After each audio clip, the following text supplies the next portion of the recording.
Hello and welcome back to Kitchen Tips with Spread Some Magic. I got two for you today. The first one has to do with ripening a banana, and it says the best way to ripen a banana is to roast them in their skins. This is to speed ripen.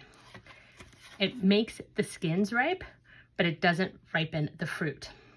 Strategies for speeding the ripening of bananas abound, but as we worked our way through over 8 cases of fruit while developing a banana bread recipe, we found most of them to be ineffective. One theory, for example, holds that freezing or roasting underripe bananas in their skin will quickly render them soft and sweet enough for baking.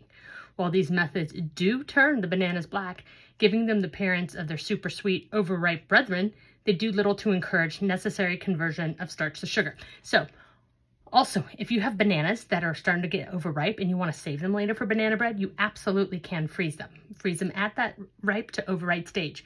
But do not, and I learned from experience, do not freeze them in their skins.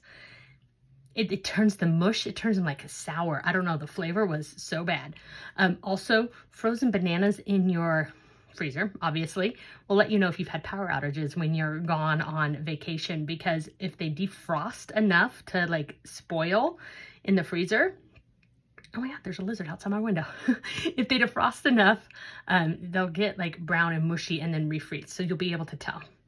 Anyhow, he's like watching me. And then the best way to ripen bananas is to enclose them in a paper bag for a few days because it produces gas, which hastens the ripening. It doesn't work that great. I did that to help speed ripen tomatoes. I put a banana in a brown bag with the tomatoes. It did work, but it wasn't super fast. I don't know if it was faster than normal. I didn't leave any on the counter as a control group. And then the second tip, it says blowing into a bag of salad greens will help them last longer, and that is false. It might, but it doesn't mean you should do it, because what you're breathing out, you could be breathing in or breathing out all kinds of bacteria and stuff onto that lettuce, and then it's sitting all together in that closed bag.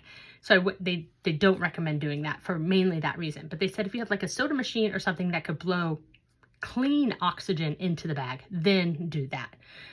But you blowing into it means you could be blowing all kinds of bacteria onto your fruit, and then it sits in the fridge and kind of festers.